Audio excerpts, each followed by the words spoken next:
It's Two on the Aisle with me, Charles Gross, and Jeff Goodman. Tonight, Leonard Jacobs joins us for reviews of Bye Bye Birdie, Rock of Ages, and Brighton Beach Memoirs.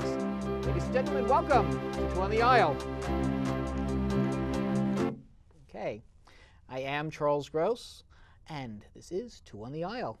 My guest tonight, Leonard Jacobs. Len is the author of the Clyde Fitch Report. Clyde Fitch Report. Clyde Fitch Report, excuse me. What is the Clyde Fitch Report? The Clyde Fitch Report is the nexus of arts and politics. It's at clydefitch.com, and Clyde Fitch, because I know you're dying to know, was America's most prolific, acclaimed, controversial, and commercially successful playwright and director in the years immediately before Eugene O'Neill.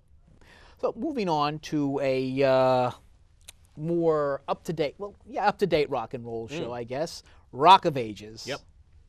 You want to start? Now this is a, rock and roll spoof in a way. It is. Kind of celebrating different parts of, which introduced things like the rock and roll nerd. I never thought that I would actually see someone, with the long hair and the punk, look, or at least the grunge look would be, but that's actually what it is, and it takes place in Los Angeles. Right.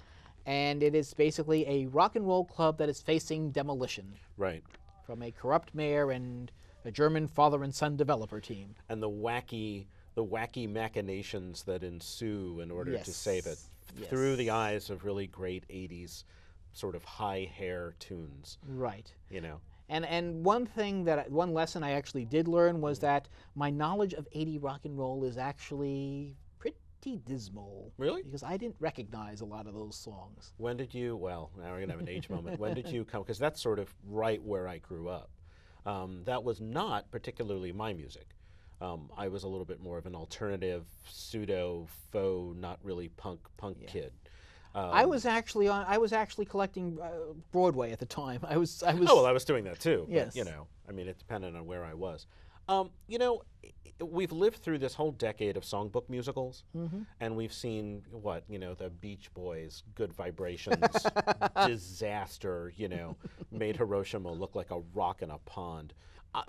My thing about Rock of Ages was the problem. Let me back up. Yes. The problem with many of these songbook musicals is that the songs were not built to carry narrative. They were not written to tell a story.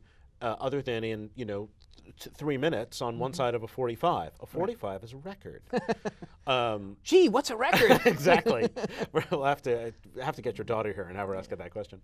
And what I really enjoyed about Rock of Ages is very much like Mamma Mia, which I am a fan of the first act of Mamma Mia and the sort of the first third of the second act. The ability of the writer and the director to use those songs to move the story forward, even though we all know those songs weren't written for those characters and for that storyline, but to use it in clever ways where the songs comment on the action, or it's a respite from the action and the activity and the sort of the farcicality of all of that. Right. And so that became really fun, and because I'm sort of an 80s baby, I enjoyed hearing those songs, which I had not heard or thought I missed in probably 20 years, and it was fun for me to see them in sort of a theatrical context. Mind you, it's not Rodgers and Hammerstein. No, nowhere near it. The thing, I would call this Broadway fast food. Yeah. It's a very simple show. Has its moments, very silly. Don't take it seriously. I think my problem with Mamma Mia is that it did start taking itself seriously. Oh, yeah. This show never does. Right. And if it did, it would be in trouble. Yeah. No, this show is what it is. It's ridiculously stupid, and it pretty much basks in that. Wow. I mean, they have, come on. There's gradations of stupid. I mean, I think that there are some clever Stupid can be fun. Stupid can be fun. Look at the trajectory of my life. I mean, look at Lonnie. I think Mitchell Jarvis, kind of an update of the MC in in Cabaret. There are some really funny lines and moments in Rock of Ages, and I think it has a little bit more of an intelligent. Forgive me, because I know we just said stupid, but within the universe of its stupidity, it actually has some pretty clever, let's say clever instead of intelligent, moments, which is not something that you would expect. However, all of them are tied to character. you begin to get enough information about these characters, not that they're so deep, but enough. Wow. So this is like a festival of disclaimers they here. are fairly nice. They're drawn. I mean, Right. they're not. You know we who don't they don't are. get to depth, but yes, we do know who they are. Like for example, I mentioned the rock and roll nerd, or the Right. Terry Butler has recently joined the show. She Right. won't see her in the roll-in, but she Right. was from Xanadu, so she comes in with a knowledge of this type of show. Right. It's in a way like Xanadu, although frankly I think Xanadu did it much better. Xanadu as a book by Doug Carter Bean. It doesn't get better than that. So I think what works well about Rock of Ages in this sense is that you get acquainted enough with the characters so that when they say something funny, it's almost ironic. You know, it's playing on aspects of the characters that you've already become familiar with. So you have an expectation that someone is going to say or do something. It's shtick, actually. Very much so. And so, you know, why not? I mean, there should be a place for and that it's, on and it's Broadway. theater shtick, and and you can see that the authors actually know. Listen, we're writing for Broadway, and we have some sort of an understanding of it. Right. Kind of like when Victor Borger, you knew he understood classical music, but he was all over the place. And I don't want to really compare this to Victor Borger. No, and I was going to say, but still, my heart. You said Victor Borger. Yeah, Oh, on a much higher intellectual plane. Absolutely. And honestly funnier, but. Well, Victor Borger would agree with you, but he's not here to do it. Yes, That's a this, slight Chris problem. Diarnzo, I think, Right.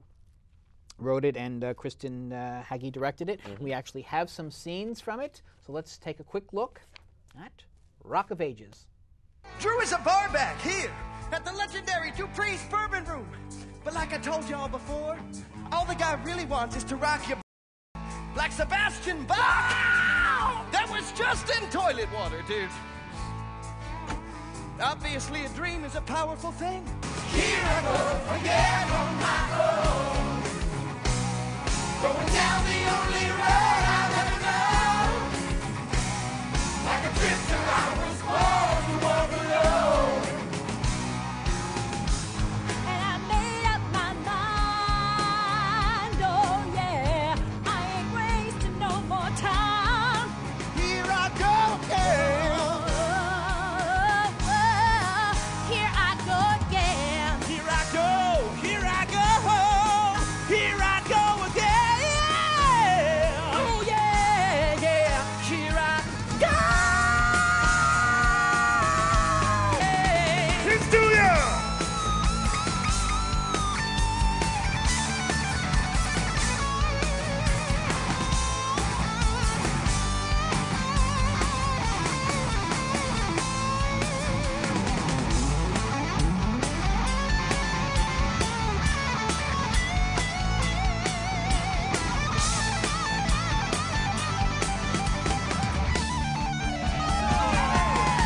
Don't be nothing but a good time. How can I resist? Ain't looking for nothing but a good time, and it don't get better than this. Don't be nothing but a good time.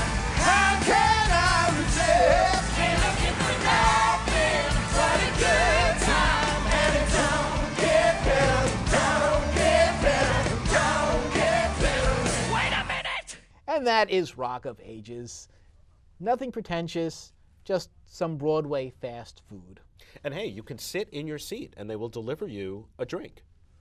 They have these Waitron creatures going up and down the aisle. So, you know, with all the purists screaming about how you're not supposed to eat at a Broadway theater, and Which is true. and I think it's a really bad idea, and I frown upon it. Did you order a drink? I did not. Okay. I did not. I came to the theater loaded before I got there. So. And that is actually not a bad way to see Rock of Ages. No. On that, they would probably have applauded you for that. All in all, it is well done. It is what it is, but they do it well. Right. I mean, it's not Xanadu. It's certainly not Hamlet or A Chorus Line, but Which are running in rep, you know. Xanadu Making and that up. Chorus Oh, line, Hamlet. okay. Can't you see that? Nah. All right. Actually, no, I can't. But you know what? In the windmills of my mind, I see Chorus Line and Hamlet running in rep. But you don't want to know what's going on in my mind, really. I'll take your word for it. I will. Okay. I will.